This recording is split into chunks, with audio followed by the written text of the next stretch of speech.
多年前，在长白山老家，天黑黢黢的还没亮，带女友麦子上山采蘑菇。远远望见玉米地头，老林子边上有个黑乎乎的影子，像是个人，可又太高太大。刚想看个仔细，那影子就不见了。我隐隐觉得不对劲儿，拉着麦子悄悄往回走。可他说腹痛，就近找了个土疙瘩后面解决。忽然哗啦啦一阵玉米叶子响，像是有什么大活物快速穿过玉米地往我们这里来。我瞬间汗毛倒竖，一会儿玉米地的声音消失了。麦子突然说明声，别扯我头发呀！他惨叫一声，又戛然而止。我赶紧跑过土疙瘩，看见他正坐在地上捂着脸啜泣，崴脚了。他哑着嗓子说，我总觉得他有什么不一样了，可又说不出来。一阵风过，一股带着人血腥气的特殊腥臭味飘了过来。卧槽，糟了！我死死捂住他嘴，别出声。食人皮，这么浓郁的血腥味，说明他刚吃过人。我心吊在嗓子眼，只盼着别被他发现了。可麦子却控制不住打了个喷嚏，真是要了命了。我来不及多想，背起他撒腿就跑。四周一片死寂，连声虫鸣都没有，格外瘆人。麦子突然开口，别跑了，哪有食人皮？除了咱俩什么活物都没有。我上气不接下气地说，不想被吃掉就别出声，他就在附近，我能闻到他身上的味儿，他2口就能把咱俩吃的渣都不剩。麦子趴在我背上老实多了，可我却觉得他比平时重多了。我忽然想起食人皮最邪性的是他会扮作被吃掉的人去吃下一个人。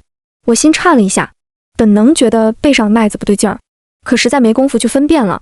我拼命狂奔，累得半死都没敢歇一下，一口气跑到家，直冲进去院子反拴上了大门。我爹奇怪地问，这是怎么了？被傻狍子撵了。我上下牙关直打颤。爹，我们在老林子边上遇到了食人皮。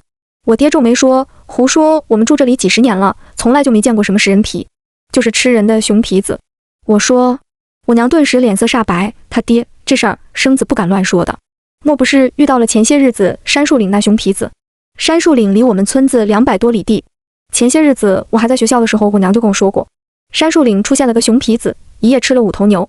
无论多么牛气的老牛公牛，一听到熊皮子的吼叫，立刻浑身发抖，最终倒地，乖乖被吃。熊皮子把牛从脖子吃到尾巴，留着牛头和4条腿，还是老老实实躺下去的姿势。我说，今天遇到的刚吃了人，是个食人皮。他靠近哪个庄子，就把哪个庄子的人当做他的食物了。现在他出现在咱们村子附近，咱们村就危险了。麦子，书都说几10年没见过，你怎么肯定就是呢？我不会错的，我是学动物学的。一般的熊皮子体味都是腐臭味的，只有食人皮，因为吃人后人血的腥气是从汗腺泌出的，体味才会变成特有的腥臭味。刚才那臭味就带着血腥气。麦子，那臭味是不是我拉肚子的？昨晚我吃了蟹肠，消化不良了。它穿越玉米地的声音也不是一般动物能形成的。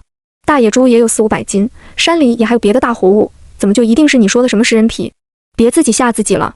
说到这里，我爹娘都松了口气。就是说吧，哪里会真有什么食人皮？他们相信了麦子的话。我急了，我们在玉米地头见到的那个大影子应该就是……我娘笑着说，生子，这个你都忘记了？这个时节，大家都是凌晨3、4点就上山捡蘑菇了。你这是天没亮，没看清大小啊！他们彻底不信有食人皮出现了，扛着农具就准备下田。老家8、9月份农忙时节，村民会趁着太阳没出来时干一会儿农活，等大太阳时就在家里歇上，这样对庄稼好，人也没那么辛苦。看着他们去开门，我心里一下子跳得发慌。我有不好的预感，而我的预感经常很灵验。我赶紧过去拦住他们。爹娘，虽然我现在找不到什么证据，但真可能是食人皮，先别出门了。我爹带着几分不屑道，不就是熊皮子吗？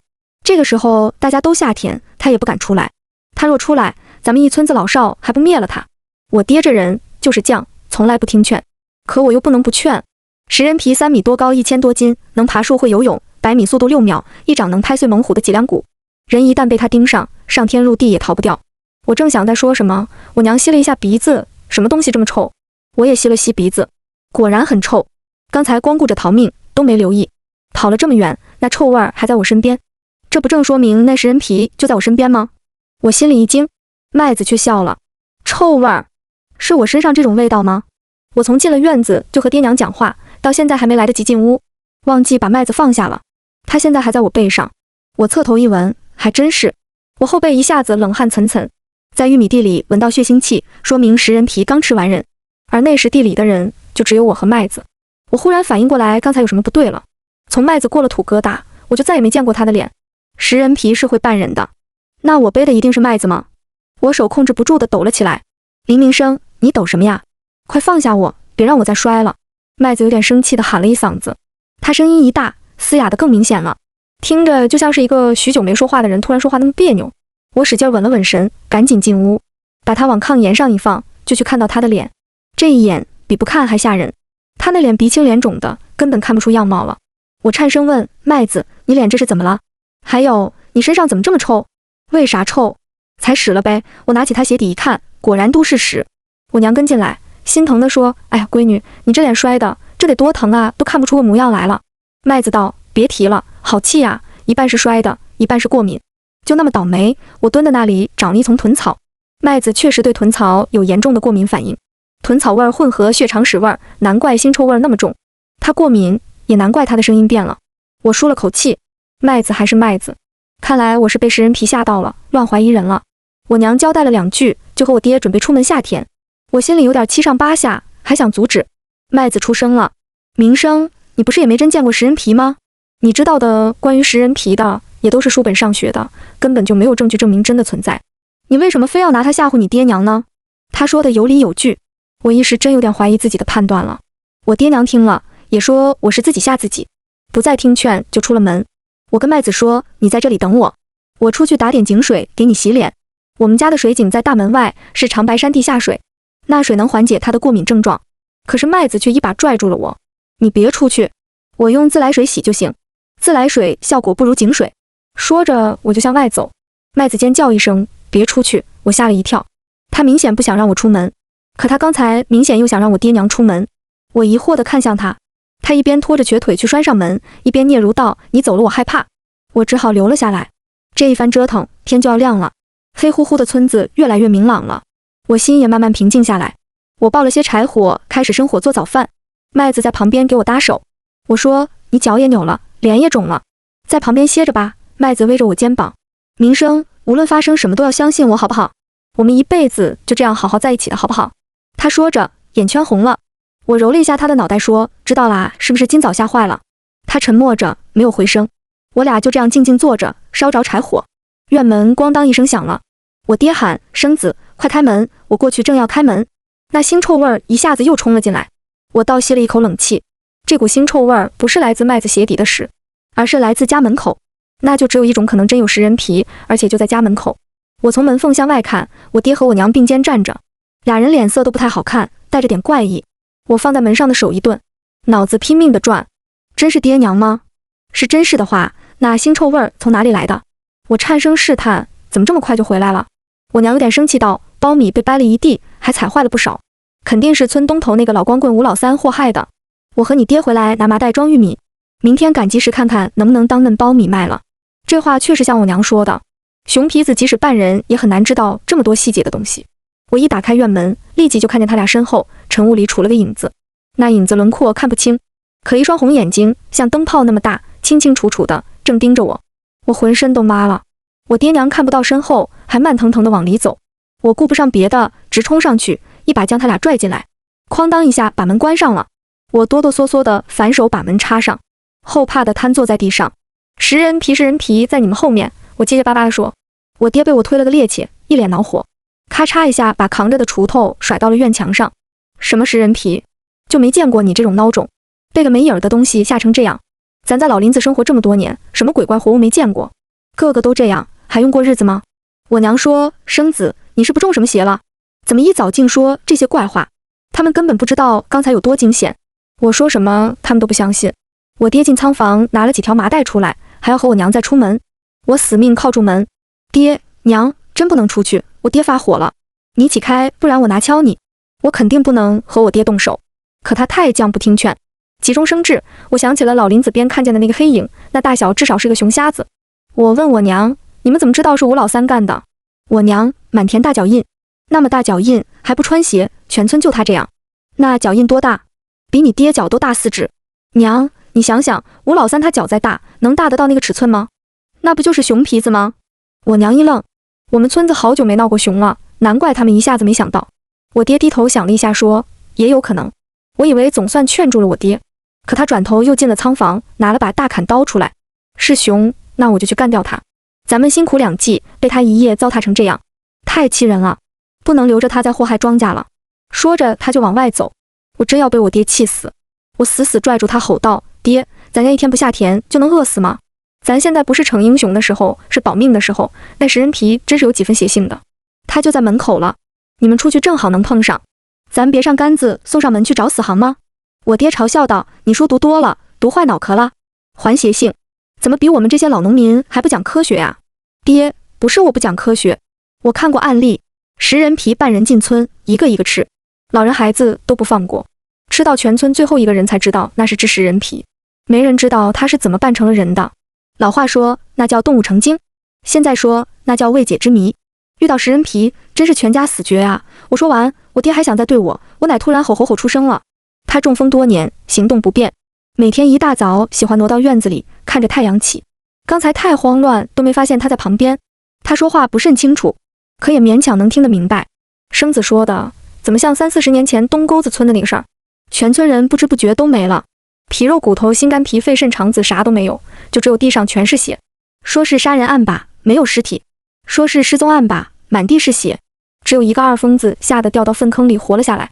那二疯子逢人就说是村子里的人合伙吃了熊皮子的崽，2个大皮子扮作人进了村，一家一家吃了全村人。因为他是疯子，说什么也没人信。他自己不久连病带下的就死了。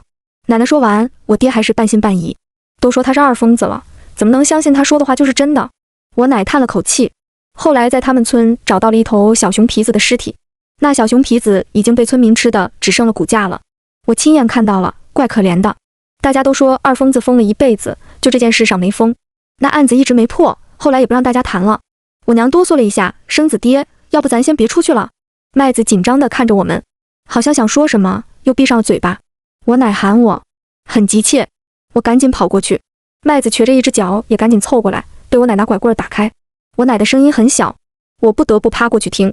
生子，你说的食人皮真有，那皮扮人吃人也是真的。你知道为什么那皮扮人不露破绽吗？因为他扮谁就真以为自己是谁。我吃惊地抬头看着他，奶，你的意思，皮也不知道自己扮了别人？我奶点了点头。奶年轻的时候成精的动物多了去了，怎么瞅着这个麦子和昨天不像一个人呢？啊，你觉得他是？正在这时，院门又响了，咚咚咚，好重的敲门声。老林，下田了吗？借个梨用一下。我爹应了声，等一下，我去取。我愣怔了一下，爹，是谁？你郭叔？他家没梨吗？他家不是前2天杀狗吗？那狗把他家梨踩折了。那天你还没回来，没看见那狗性子多烈，踩折了。一条狗能有那么大力气？他家为啥杀狗？哎，你哪来那么多事儿？赶紧给你郭叔拿过去不就完了？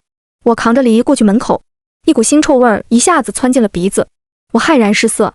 食人皮在门外，我爹妈进门时他在外面，郭叔过来肯定会碰上。那现在门外的真是郭叔吗？我小心地问郭叔，听说昨夜有熊皮子进村了，你见到了吗？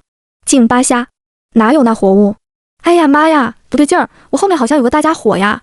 生子，快开门，快开门，他走过来了！郭叔声音掩藏不住的惊恐。我爹一听就着急了，生子，快开门，让你郭叔进来，他一个人不够喂熊瞎子的。我反身靠住了门。爹，不对，食人皮可是会扮成人啊！我爹白了我一眼，一天到晚邪叨叨的，你郭叔我还能认错？说着就扒拉开我，要去开门。我使劲拽住我爹，爹，你想想啊，这个时节用梨干什么？我爹一下子愣了。郭叔开始使劲敲门，老林，快开门，他过来了。我爹面色凝重了起来，他冲着门口喊，老郭呀，你用梨干哈呀？他是庄稼人，自然知道这个时节根本用不着梨。门外的人没回答，只是惊恐的催促，啊，快开门！我壮起胆子趴在门缝向外看，正看到一只眼睛从门缝向里看，那眼睛那么大又那么高，像吊在门横上的灯泡，我腿都软了。幸亏我站着比他矮一截，他没发现我。我使劲咬住嘴唇，才控制住没喊出来。我爹看我异样，又喊了声，老郭用梨干哈。再也没人回应。敲门变成了砸门，越来越重，越来越急。那人真是好大力，钢筋混凝土浇筑的门柱都晃荡了。我爹终于意识到那不是郭叔了，我娘眼泪都出来了。他爹真有食人皮呀！我爹抿着唇，让我娘把我奶和麦子带回屋去。我奶半语着说，进屋有什么用？院门都挡不住，屋门还能挡住吗？我爹骂道，草他祖宗的，不信我一个大活人还干不过他一个野兽。我爹说完又进了仓房。麦子挪到我身边，悄悄说，离你奶远点，他有问题。什么？他怎么能亲眼见到小熊皮子骨架？我心一动，敲门声越来越重。我冲麦子示意我知道了，便操起大砍刀，悄悄走到大门跟前，想着若门破了，我出其不意先给他一刀。我趴在门缝观察着，麦子突然在后面喊了句：“林明生，你拿把刀趴门缝干什么？”这一嗓子喊得我后脊梁都发凉。我哪一拐棍朝麦子打了过去，打得又准又狠，麦子一歪头晕了过去。我奶说：“这个妮子不对劲儿，快把她绑了扔出院子去。”我赶紧制止，不能扔出去，现在把她扔出去不等于是为了食人皮了吗？我奶急道：“她要是皮子，不等于对咱家里外夹击吗？留在院内不就是多个祸害吗？”我争辩道：“她晕过去，说明她还是麦子啊。她要是真是食人皮，这根拐棍哪里打得晕她？”我娘说：“别管她真假了，咱先对付门外这个吧。”说着，我娘就把麦子弄到了隔壁屋锁起来。我爹从仓房出来，手里拿了条老猎枪。我急道：“爹，咱们赶紧报警吧。”我爹唾了一口：“警察来咱们村子，怎么也得个把小时。你觉得那门能撑到那个时候吗？”他边说边咔咔装猎枪弹。他也好久没用猎枪了。我说：“爹，我来吧。”我爹把枪递给我：“也好，你眼神比我好，就剩3发子弹了，你别管我们，看有不对劲儿就先跑。”我奶嘱咐我：“生子，那皮子一露头你就开枪，迟一点，他一旦射了你的魂，你就开不了枪了。”麦子在小屋里醒了过来，他一看我拿猎枪就拼命喊：“林明生，你不要命了吗？你不能开枪！”我回头看着他：“麦子，你其实也知道有食人皮，对吧？”麦子哭道：“我知道，我知道，你别开枪。”我娘急了：“这个时候你不让生子开枪，你真是和那熊皮子是一伙的吗？你想让我们全家死绝吗？”麦子说：“不是的，那食人皮特别记仇。”别说了，麦子！我吼道。麦子不听我的，接着喊：“那食人皮很邪性的，就是子弹洞穿他身体，他还能掘出泥土松枝塞住伤口，抓住猎人，连皮带骨吃个精光。谁开枪打他，他一定会吃了谁。”我爹看着我，我握枪的手都出了汗。我说：“他就是胡说，你们别信。他刚才还说根本没有食人皮的，他肯定是怕我枪法太准，打死了那痞子。他和他们肯定是一伙的。”我爹点了点头：“对，那妮子肯定是骗人的。”我握的指节都痛的手稍微松了一下，我爹一下子就把枪抢了过去。我想抢回来，我娘挡在了中间：“别抢了，他不死我们都得死，谁拿枪都一样，不容我们再争执。”门外响起了低沉的咆哮：“吼吼吼！”明显是怒了。通厚实的铸铁大门被一掌砸出个篮球那么大的凸起，坚实的门柱在我眼前一点点碎裂。我心里拼命祈求着：“别倒，别倒！”轰一声巨响，整扇门咣当倒了，尘土冲天飞起，一个人就站在那尘土里。我呆住了。我想象过他长得有多怪异，多凶残，多可怕，却没料到站在我们面前的竟是和我们一家有几十年交情的郭叔。我爹也怔住了：“老郭！”我忽然觉得不对，郭叔怎么可能撞开我们家的门？我立即反应过来，他不是真郭叔，是食人皮扮的。我大声喊：“爹，快开枪！”我爹颤抖着嘴唇说：“那是你郭叔，他不是郭叔，你快开枪，再不开枪就开不了了！”我大吼。可是我爹已经傻愣愣了：“是你郭叔，不能杀他，杀了他那就是杀人犯了。”他握着枪的手抖着，怎么都不肯扣扳机。咚咚咚，郭叔一步一步向我们走来，越来越近了。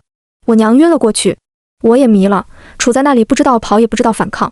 郭叔伸出胳膊，那尖长的爪子眼看就要触到我的天灵盖。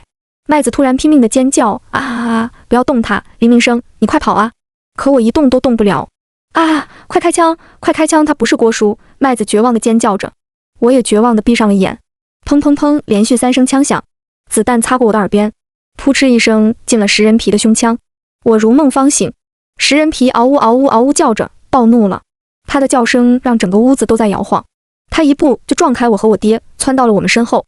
我一转头，发现猎枪在我奶手上。原来千钧一发之际，他从我爹手里夺过枪，直接射击了。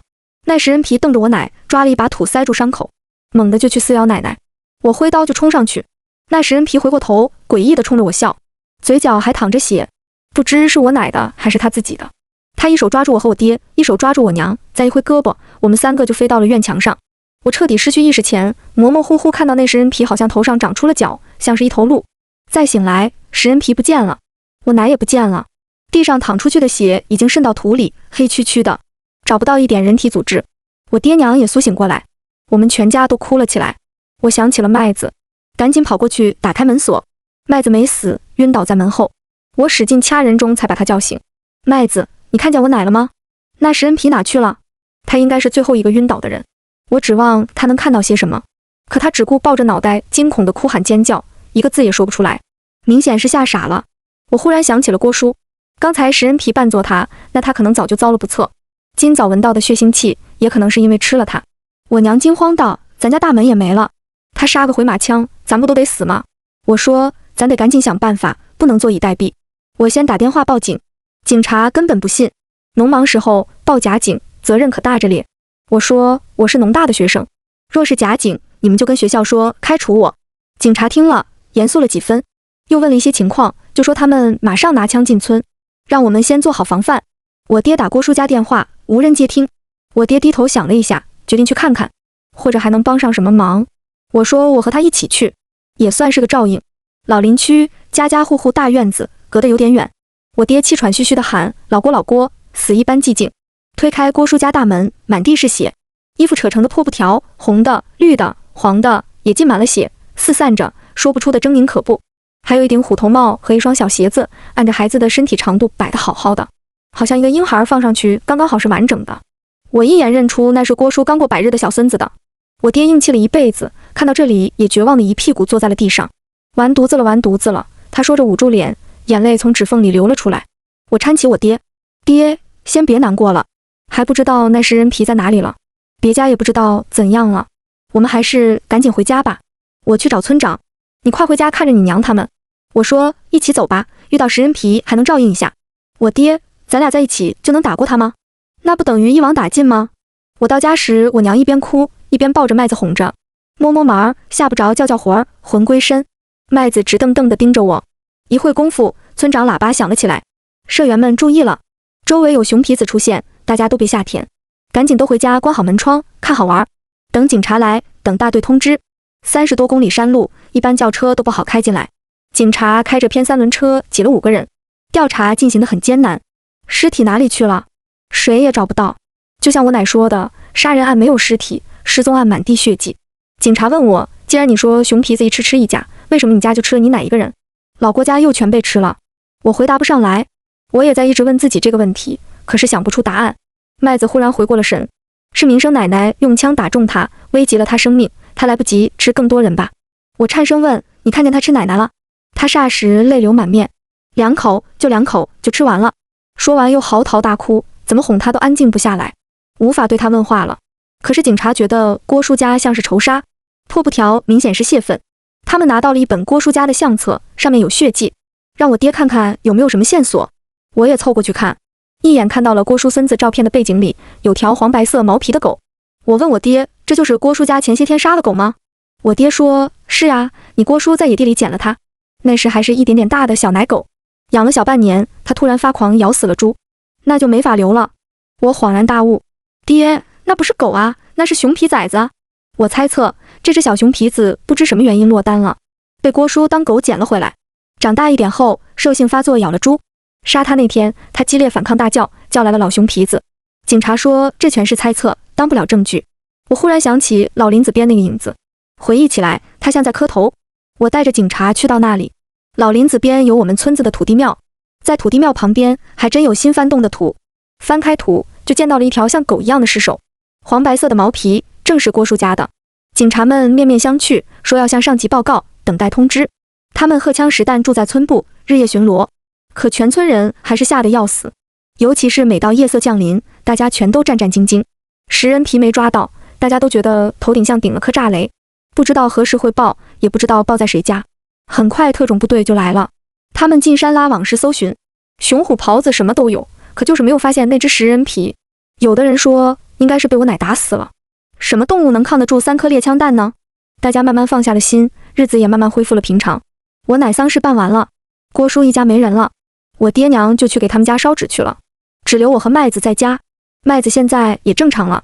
我问麦子，你有什么要告诉我的吗？麦子瑟缩了一下，你指什么？为什么食人皮只吃了我奶？为什么放过了我们家其他人？不是说他受伤了吗？可是明明那天你一直就想让我父母出去避开的。你知道熊皮子要来对吗？你知道我奶腿脚不便走不出去，对吧？麦子吞了下唾沫说，你不是说食人皮记仇吗？我看到家里有张你奶的38突击手奖状，奶奶以前是东沟子村的，我猜她看见那小熊皮子骨架是因为她也吃了。他才是那起灭村事件唯一幸存的目击者，所以食人皮若来，应该就是找他的。叔婶出去了就可以避开了，那你又为什么不走，又不让我走？你知道食人皮不会吃我们俩，对不对？麦子挣扎道，没有，我只是崴脚了，不方便跑，你走了我害怕。那玉米地那里是谁扯了你头发？他眼光闪躲着，潺潺树枝上了。我知道他在撒谎，我知道在土哥拉那里一定发生了什么，可是无论怎么问，麦子就是一个字都不说。我激他，你说和食人皮能一起生活吗？他平静地问，你怀疑我是食人皮假扮的吗？我没回答。他郑重地说，林明生，你至少可以相信我，我不会吃人，我也不会害人，你别因为猜疑就离开我。我点了点头，我内心是真相信他不会害人的，我和他在一起还可以看住他，而且我也想要亲自去找证据证明他究竟是谁。若这件事由别人去找证据，那麦子这一辈子就完了。麦子什么都明白，他红着眼圈说，谢谢你，林明生。这时候我还不知道真正应该说谢谢的是我，也不知道749局已经接手了案件。回学校后，我暗暗研究皮这种动物，我发现很诡异的一件事。古往今来，人们谈皮色变，比如柳宗元皮说中写道，出谓虎，虎谓皮。在上古神话里，版权大战，黄帝驱皮战炎帝，记载于列子黄帝篇。可皮究竟是什么样子，却莫衷一是。有的说皮和熊很像，如尔雅说皮如熊，黄白文。郭璞注解《山海经》时解释皮似熊而长头高角，猛憨多力。只有《山海经·北山经》说其状如麋，其穿在尾上，其名曰皮。它记载的皮像麋鹿有角，其穿在尾是说肛门长在尾巴上。肛门怎么可能长在尾巴上呢？因为这一点，我一直觉得《山海经》的记载是最不科学的。直到那一天到来，2013年7月27日，麦子从外面回来时，带着几分慌张，手里拿着一份报纸。报纸上说，长白山天池火山监测站的工作人员拍到了天池水怪的照片，露出水面的轮廓很模糊，如同鹿的头部及脖子。我忽然醍醐灌顶，皮算得上是上古神兽，千百年来有许多画像不足为奇。那日我晕倒前最后一眼，食人皮就像是头鹿，麦子肯定也知道，像鹿一样的才是他的本相。他受伤了，变回本相，回到天池府邸也变回本相。难怪当初特种部队没发现他，他们搜遍了山，却没有搜水。他们找遍了熊，却没有找鹿。原来《山海经》的记载是真实的。可食人皮被发现了，麦子紧张什么呢？因为同族可能遇险吗？我猜不透。没想到隔天这个问题就有了答案。我们研究院看到了天池水怪有鹿头的报道后，专门成立了课题组。可研究的不是鹿，而是皮。他们知道我和麦子曾亲身经历过食人皮吃人事件，便找我入组。林明生，这个研究组涉密，你和麦子关系特殊，注意保密。只有我加入研究组吗？那麦子呢？所长意味深长道，他是我们的研究对象。一刹那，我的血液凝滞了。我们的研究对象从来就不是人，全是动物。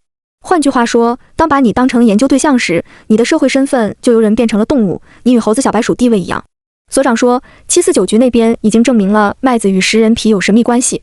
我骇然道，不可能，不可能有证据。所长拍了拍我肩，你受教育多年，别在女人身上栽跟斗啊。为了不露破绽，我坚持到最后1分钟才下班。回去第一件事就是赶紧跟麦子说分手。她哭得很可怜，为什么和我分手？我不是坏人，我也不会害人。我也很难过，和麦子一起这么多年，我们已经成了彼此的一部分。可是我没有选择。麦子，你知道我的研究课题，你想像那些猴子一样被当成研究对象吗？明生，你就不能装作不知道吗？别自欺欺人了，我周围全是研究这个领域的专家，我能放过你，别人也能吗？那咱们一起跑吧，咱俩一起离开这里，不是坐实了你和食人皮真有关系吗？你远远离开这里，自由自在的活着吧。我知道麦子只要在我身边，迟早就会被当作猴子一样。麦子走了，没人知道他的下落，或者有人知道，比如749局，他们后来曾找过我，问麦子的一些信息，特别是遇到食人皮的那一夜，我什么都没说。麦子没害过人，我若眼睁睁送他跳火坑，那我才不是人。我单身了好多年，想念麦子，还因为我总觉得食人皮还在，甚至就在我身边。我一直忍不住怀疑我遇到的每一个人，谁知道是不是食人皮假扮的呢？直到遇到了现在的妻子，她和麦子有几分像，背调没有任何可疑。于是我们结婚了。婚后3个月，她开心地说，明生，我有了。我脸上幸福地笑着，手心却全是汗。万一她是食人皮变的呢？那她会不会生出个怪兽？孩子的肛门会不会长在尾巴上？我知道我的心里已经有点太变态了，可经历了这些事情，疑心是刻在了骨子里的。儿子出生后，我把他翻来覆去的看。老婆气道，没见过你这样当爹的。不像是看孩子，像是看猴子。我尴尬地笑了笑。儿子很正常，也很活泼，带给我无限乐趣。我的疑虑一点点烟消云散了。我以为终于可以过正常人的生活了。儿子满3岁那天，我娘突然责怪我，孩子才多大，他不听话，你好好跟他说。你打他干什么？我吃惊道，我没打他呀。我娘心疼道，没打他，那他屁股上手印哪来的？都打得发白了，打坏怎么办？我一眼瞅过去，脑袋轰然一声，儿子屁股上赫然有个白色的川字。我猛然想到《山海经》里提到的其川在尾，或者并不是说肛门长在尾巴上，而是说屁股上有个川字。我惊得说不出话。老婆看了一眼，笑着对我娘说，哎呀，你这可真是冤枉名声了，这不是打的。真没想到这个也能遗传，还突然长出来了。我心跳顿时停了一拍，你屁股上也有川字纹？老婆脸红了，我有没有，你还不知道吗？我一下瘫坐到了沙发上。他没有，那就是我有。是啊，只有长在我自己的屁股后面，我才看不到。原来是麦子替我扛下了一切，原来这才是真相。